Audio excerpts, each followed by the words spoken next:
going to be talking about sketching in user interface, user experience. Basically, a clarification. I'm not going to talk about the Sketch app, okay? For all the people who thought this is the right talk, it's not. I'm actually going to talk about something much older, something that started from cavemen, okay?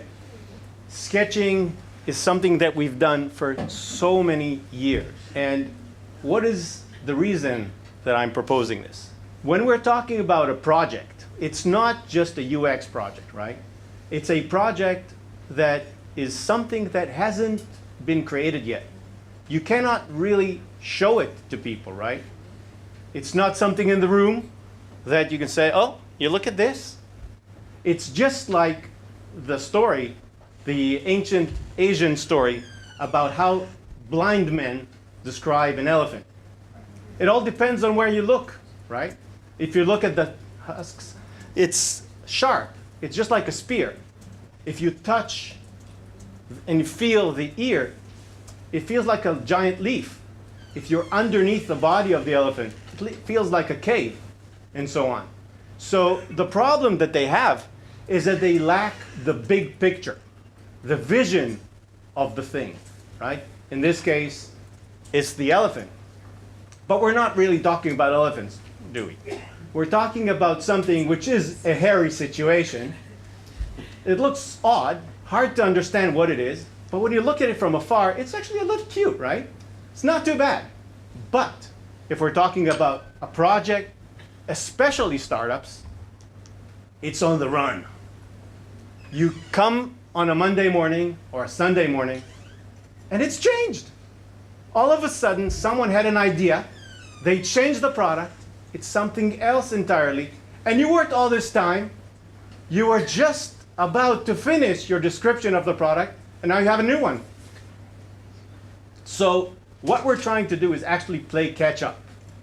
We're trying to come up with something while this thing is running. What can we do? Actually, I'm arguing that there is something that we're already doing, but we're not really using. What are we talking about when we're doing sketches? Some people think that it's this, right? Beautiful, meticulous drawing, artistic, wonderful rendering of an idea. It's not that. Actually, it's something quick. It's something that you capture at the moment, and it's something that you can do with your counterparts. And who are your counterparts? Your counterparts are your subject matter experts, your product managers, your users. When you do collaboration with them, you're in the room with them, and basically what you're trying to do is do something without premeditation. It is something that happens on the spur of the moment. It is something that just came up, right? Someone had an idea, you're trying to capture it, and you don't want to waste too much time on it. So let me walk you through this. This is an actual whiteboard sketch that I took while speaking to a subject matter expert. This one is about a product that we helped design for helping people on the autistic spectrum. Basically what we were trying to do is help them cope with situation. As you see, this is a kitchen. It has a window, it has a stove, a faucet, a kettle. To a person on the autistic spectrum, these things are not trivial. They have to understand that the stove is something which is dangerous while it's hot. Sometimes you don't even see that it's hot, right? The faucet and the sink are not that dangerous, but if you put the kettle in there, not that great. But as we were speaking about this, some things emerged. We showed each other, actually, that we have a shared understanding of a session. The patient or the autistic person is seeing something. The person that helps them, the parent, they all look at the same situation, but they look at it from a different perspective. Sometimes, as you see in there, you see that they have a different platform that they're using. Sometimes it'll be the smartphone, sometimes it'll be a tablet, and sometimes it's going to be a PC.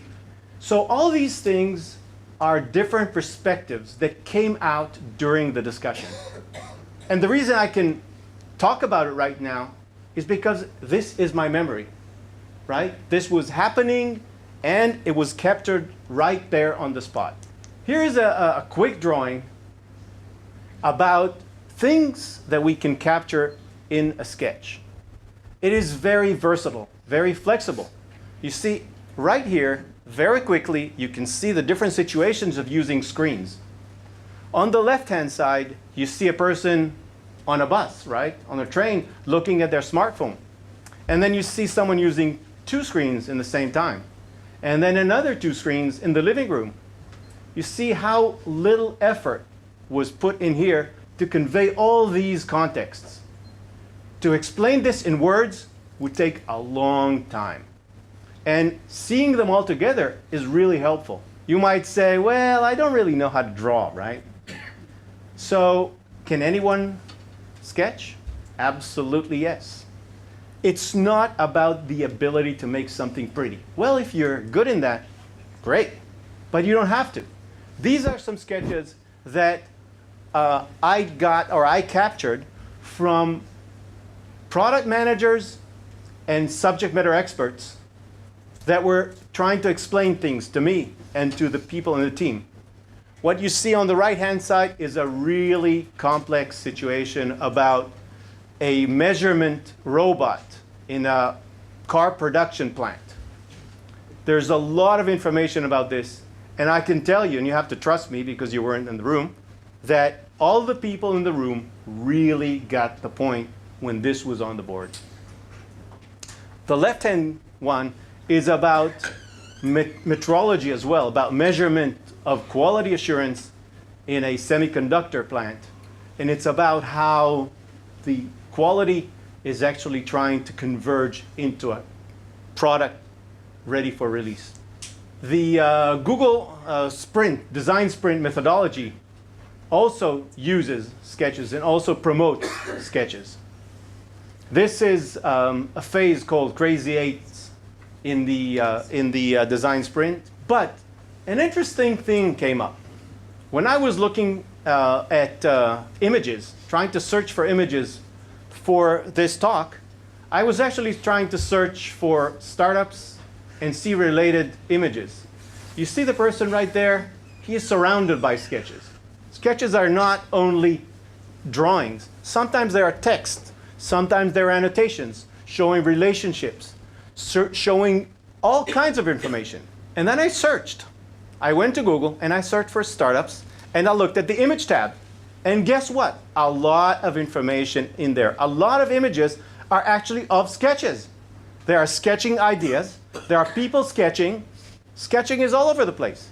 Let's talk about sketching in different stages. Sketching actually evolves during the project lifecycle. On the left-hand side, you see the beginning. The beginning, it's rough, it's conceptual, it is ambiguous, it's exploratory, it is the phase of ideation, it is the creation of ideas. We're trying to expand, we're trying to come up with new variations, new alternatives. As the project goes on, we need to converge because we're not making 10,000 products, we need to make one. So we need to converge. Our way to converge is actually to make our sketches more concrete, more refined, more detailed, and definitely more unambiguous. Sometimes the sketches in the beginning are quick, just a thought. It's a way to capture the moment. But as you get along in the project, you get a much more elaborate technical thing. It has those screws and those hinges and the right measurement. So every step of the way requires different attention. In the analysis phase, our sketches might be things about the process, about what people think about, what they do. This specifically is an actual sketch, and what you can see is I scratched out some things. But I don't care. It took me 30 seconds to do this. Heck, I'm going to throw it and do another one. I don't care. It's quick, it's disposable, and it's really handy. Now, so far, we talked about sketching, and I haven't showed you a single wireframe or single screen. That's not a mistake. A lot of the thinking about UX that take place happens way before the first screen is drawn. But sketching is also useful for actually drawing pieces of screens. This is an example from me, a mentorship that I did for a startup here at the campus. And it was trying to explain things about relationships, about a map and layers of information on it. This was really helpful for visualizing information. But you see, the bottom part there is actually a control. It's like a slider. Above it, it's a little piece of logo that came up during the discussion. Some of the things on the left are annotations about the project. Very, very mixed, sort of mixed media, if you like. Sometimes the evolution of the project takes place when a single component, what you see here, that weird looking piece, is something that evolves. On the right-hand side, it starts in one screen, and then it is illustrated in a different screen, and then it is further detailed to show what components are in it, how it works, what are the different states that it's in. This is a way to actually refine and define as you go along. You can annotate, you can layer, you can take your thing and evolve it. Here you see the combination button and our menu and button. You see here that as I go along, I add things that I haven't even thought about in the beginning. You see where it says scroll in there? Initially, like many of us I'm sure do, I had a short list. And then I said, well, what would happen if I have a longer list? So do I need to scroll in there? I figured out that I do. So I just added it afterwards. This is another example of a pretty complex control that we were working on. And this one shows two alternatives. So this is a way to show transition and to show animation in a still image. Sometimes it's a good idea to actually view your output or your drawing, your little pieces of ideas together. This gives you a perspective. It allows you to step back and look at things and how they evolved. This is a tool of thought for yourself, for a single person. But on the other hand, you can view it together with others. Here we see a team looking at sketches together. So it's helping create a shared understanding. People tend to talk about things when they see them together. They see variations. They see differences.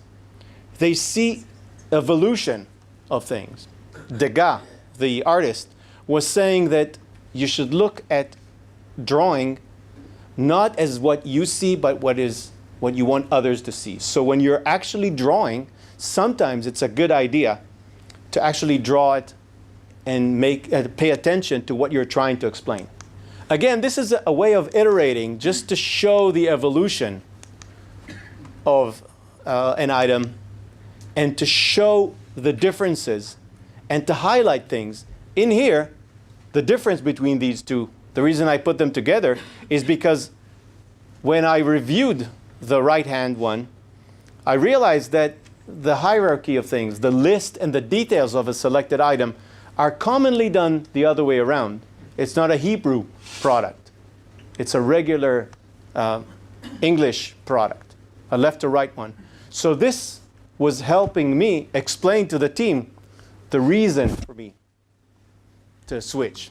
When I was iterating on this, a lot of times it's helpful to look at the details. When you see them together, you can actually highlight different things in it and review a wide scope of ideas in the project. Let me go back to something that I mentioned before.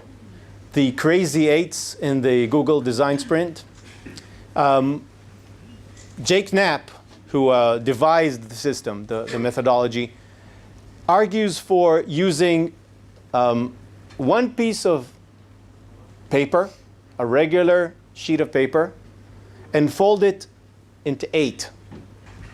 And you might ask yourself, well, why does he give me such a small piece of paper to draw on? I would like to draw on the whole piece. The reason for that is if you start small, you tend to loosen up and you tend to not be engaged with so much detail. Afterwards in the process, he takes each one of those, or the selected ones, and helps the team elaborate on them. So it's a really good idea to start small. I mentioned and I showed examples of whiteboard sketches, but a few things about it. Take pictures with your phone, and I suggest you take many pictures.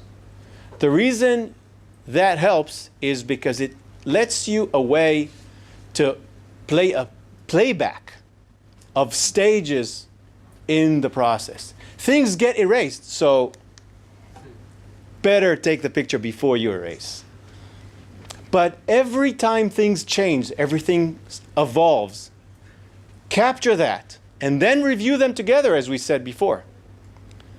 It's actually very little amount of effort because it's already on the board. It's not a lot of attention and a lot of effort to create that. So just a couple of tricks. One way of overcoming things about noisy pictures. You see the picture underneath? There are a lot of people in the picture. There's a lot of noise.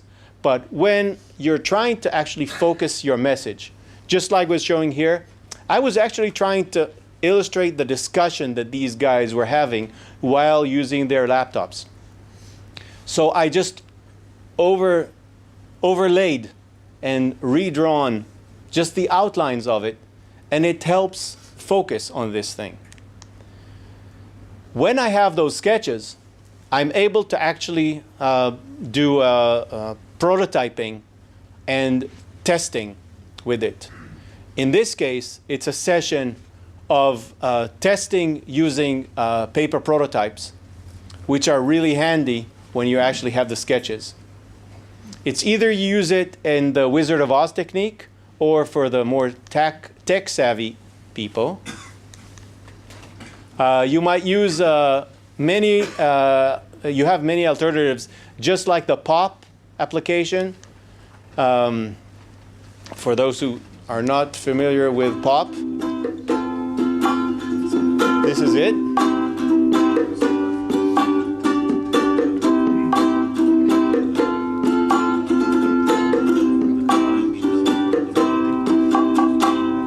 Prototype done in minutes.